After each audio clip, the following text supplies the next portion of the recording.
Would you like to, go out with me? Okay,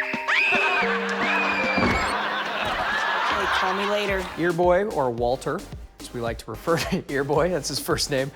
He's a kid, just like anyone else, you know? But Earboy's challenge is that he has these, like, massive ears.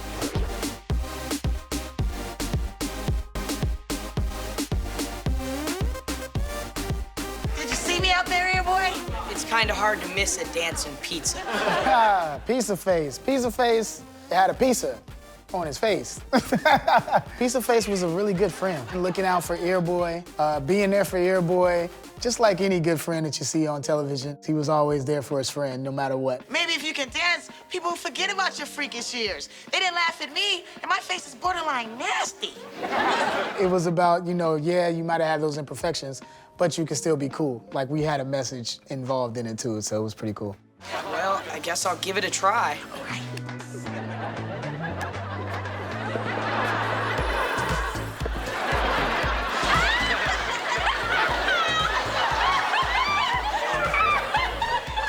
Thanks a lot, Pizza Face. Oh, I didn't know you danced all spastic. Earboy has a lot of stress, so I'm thinking he likes a nice, smooth jazz. You know what I mean? Just something to, like an elevator, something calm. You know, a long, hard day getting bullied. Say, fellas, did you guys see the big game last night? All right, well, I'll catch up with you guys later. The pizza face prosthetics, putting that thing on, it took about, it felt like an hour. I feel like in and out, they were less than an hour. Because it was like, you know, they had to put the glue on each side and then match the makeup to the side of the piece of face, and then the cheese, make it look like it was really coming out. There were many versions of these ears. There were a few that were heavier and that we kind of got away from that. Like I told them that they were too heavy and they'd pull, because you'd have them on for a lot of hours. I was really a mutant, you know what I mean? So it took a little bit of time. So it was cool though, I'm all about it. I'm all for the comedy and the sketch and whatever you gotta do. I got it!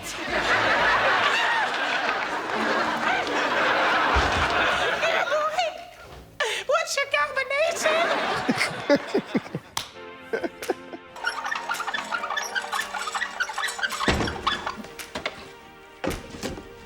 Can you believe her?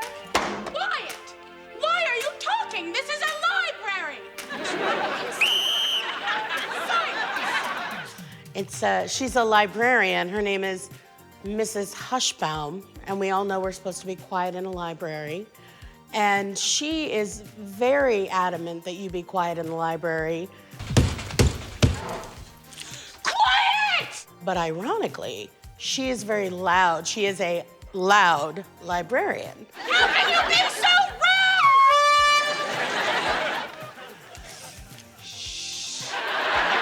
I would play the character and I would be screaming at the top of my lungs, quiet, this is a library. This is a library, not a chat house! I'd be knocking over books saying, you know, get out of here, be silent, and hilarity would ensue. This is a library! I think I did lose my voice a few times from doing it, especially there were a lot of props and kind of stunts and stuff within the sketch because we had to find bigger, different stuff to make noise with.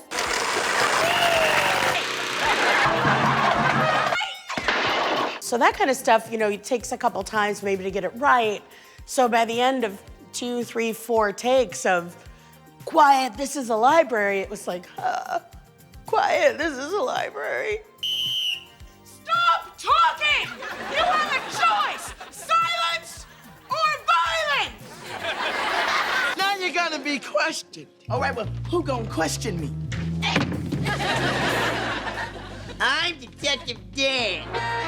Detective Dan is he was a spoof originally of kind of like a Dick Tracy. And then I kind of put this like Columbo, you know, like Columbo, that like, you know, he had that like eye and he was always not doing well. And so I kind of put a Columbo voice with the character and they really liked it. I remember we did it once and the writers and producers like just freaked out after we did it. They were so complimentary and that's always nice to hear. You two robbers, please back away from the table. We're not robbers. I'm just a little girl. That's what my father used to say. Lori made a funny comment, like all the characters, if they were like a teacher, they were a bad teacher. If they were a repairman, they were really bad at it. So he's just a terrible detective. My hat. Someone's stolen my hat. I took your hat. Aha! A confession. We have a thief in our presence. Gentlemen, arrest this man.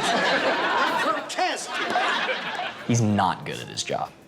And it's important to love what you do and be good at it. And that's my message to all the detectives and the kids out there. Love what you do and be good at it.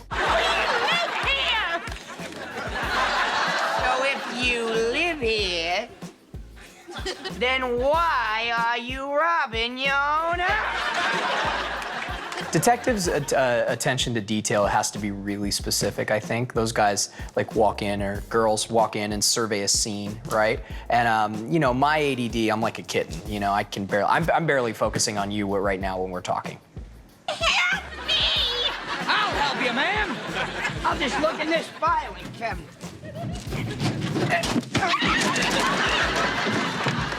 I'm Detective Dan. Jack Campbell, Fat Cat.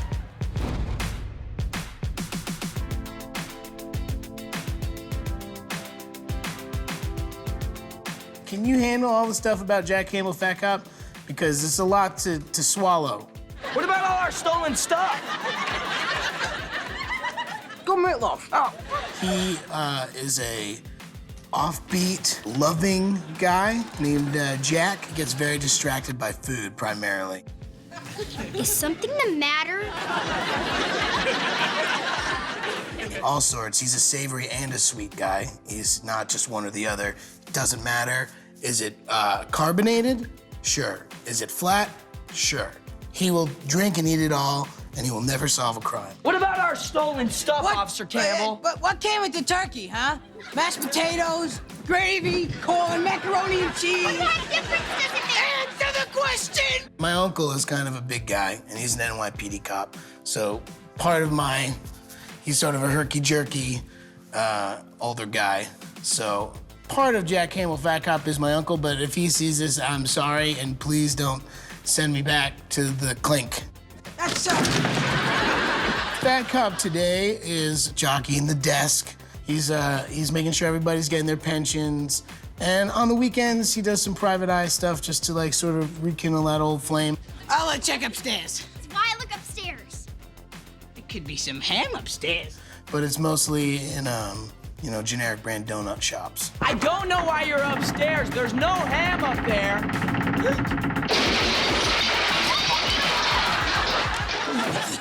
I'm Jack Campbell. Fat Cat.